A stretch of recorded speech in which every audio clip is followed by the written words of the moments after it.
Hi, I'm Christine Wallace Whitfield, and I'm the president of the Bahamas Real Estate Association Grand Bahama chapter. My name is Spencer Mallory. I'm the vice president of the Freeport chapter, or Grand Bahama chapter, of the Bahamas Real Estate Association. Grand Bahama chapter basically is a branch representing the Bahamas Real Estate Association. We basically kind of help to, not necessarily police, but help real estate agents, brokers, salespersons with any queries, questions that they may have. Also help them to with licensing and help them with any information. There are two main points.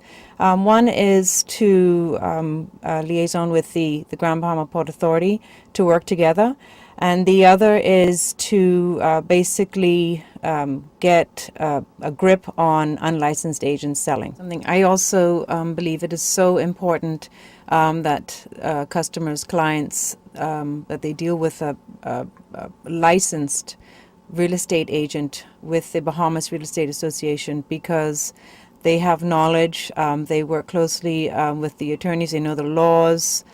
Should something happen, then they are knowledgeable to help them. The Bahamas Real Estate Association, like Christine said, from a national point of view, looks at the entire interest as it relates to the legislation and the things in place by the government for real estate in the Bahamas. And the Grand Bahama chapter particularly liaise with them in terms of the interests of Grand Bahama. So it's like a local government almost, serving the needs of the people, making sure that we improve the services that we give, working together almost as a united body to see what we can do to improve the services and protect the customers and clients at large. Unique situation with Grand Bahama, in particularly Freeport, is that there was an agreement, as most of us know, that was put in place, the Hawkesbury Creek Agreement, that gave the Grand Bahama Port Authority the rights to grant licenses in certain professions that may not necessarily need a license from the government. In the case of real estate, they can grant a real estate license without a person having to be a member of the Bahamas Real Estate Association. There are legislations and regulations of the realtors in place. So, for example, if you're going to be a broker, you need to have proper bonds in place, proper insurances, and there's a protection of the client. For example, if a deposit was placed in my care as a broker, it is assumed and understood that this will be on a escrow account and it's not to be touched, and the clients are protected. If you don't have a BREA licensed broker or agent working with you, there is no protection.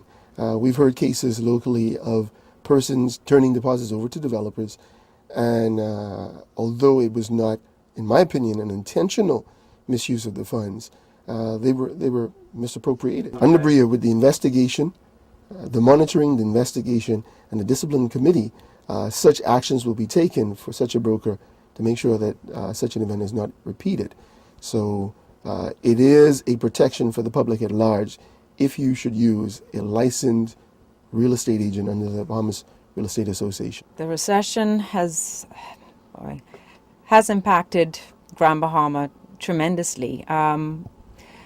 We rely on a lot of clients from Florida, Canada, even certain parts of Europe.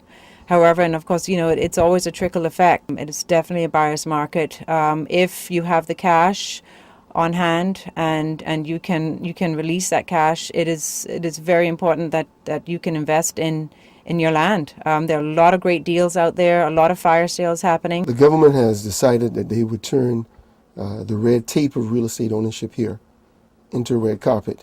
I thought that was a nice expression, and so with it, over the years came various changes to make it easier for people to own land here. One of the more recent changes is that the government has put in place systems whereby if persons own property and they decide to use these as rental properties, they could be freed of the annual property taxes associated with those. And as a result, the government in exchange will receive revenues like it would under the Hotel and Corporation Act, where persons can rent and pay the government basically on the night spent in those rooms. And so that's a protection, particularly for those owners. We basically have four types of owners here. The first group of owners that we'll have here are those who, for the most part, will use this as their primary homes. They'll be here from 10 to 12 months out of the year, and this is where they will reside. When they're gone, they're visiting elsewhere, and they'll eventually be returning back home. That's one group. The second group of owners are those who, for the most part, will be here anywhere from 2 weeks to 3 months out of the year. So these are second homeowners. And in that group are those who, while they are not here, they'd like to supplement their income. So they'll put their homes on the market and allow these to be rented and leased out. That group in particularly could benefit from this new piece of legislation in place. The third group, like the second group, will be here 2 weeks to 3 months out of the year. And when they're not here, they basically just want security and services. They don't want anyone in their homes, and the realtor, of course, will provide those services to help them. And then in the fourth group is just the simple investors. Those who come in, they're going to buy, they're going to rent, and at the appropriate time, they will sell. One of the things that this particular board has made as a part of their agenda during this tenure is to make sure that we improve the MLS services. MLS is short, the acronym for multi-listing systems. Most of our American, Canadian, and European clients in particularly ask for it. And basically put, it's a consolidation of all the listings for participating agents and brokers, where a person can go to one site. It for the most part will not promote any particular real estate company or realtor, but just basically a place where persons can go to find all the listings that's available. Now, while this has existed for some time in the Bahamas, I think close to 5 years, just recently it became a public MLS where the public will be able to access it. And now the Grand Bahama chapter of BREA is working feverishly to promote it, particularly in the months to come. People will hear many things about it. It's definitely to the advantage of the consumer, where they can not have to hop from realtor to realtor finding that perfect listing. And even the real estate community, of course, will benefit from it greatly. This MLS is in place right now. You can visit www.thebahamasmls. Make sure to put the word "the" Bahamas MLS, because there's another one out there that's not associated with BREA. And persons can now start to surf. You'll notice that Nassau and Abaco is very well represented.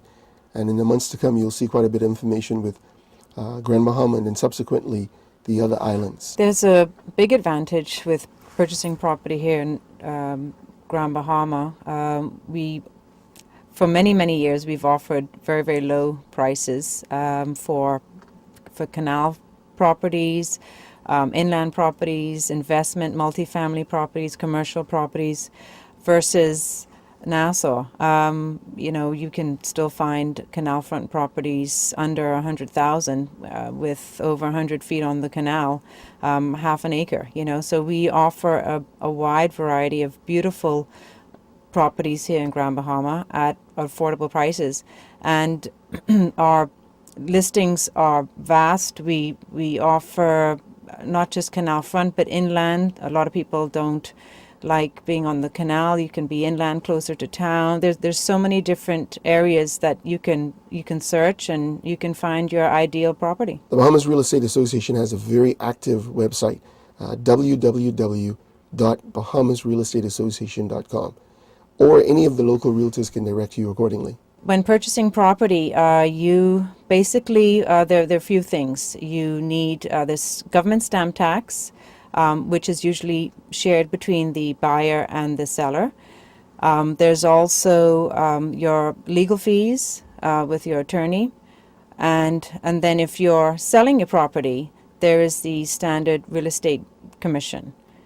And on vacant properties with the real estate commission, it's standard 10% under the Bahamas Real Estate Association, and then 6% for developed properties. One of the advantages of buying property, particularly in Freeport or Grand Bahama, is that people are able to take advantage of that, the tax breaks under the Hawksbill Creek Agreement until the year 2015 and hopefully beyond.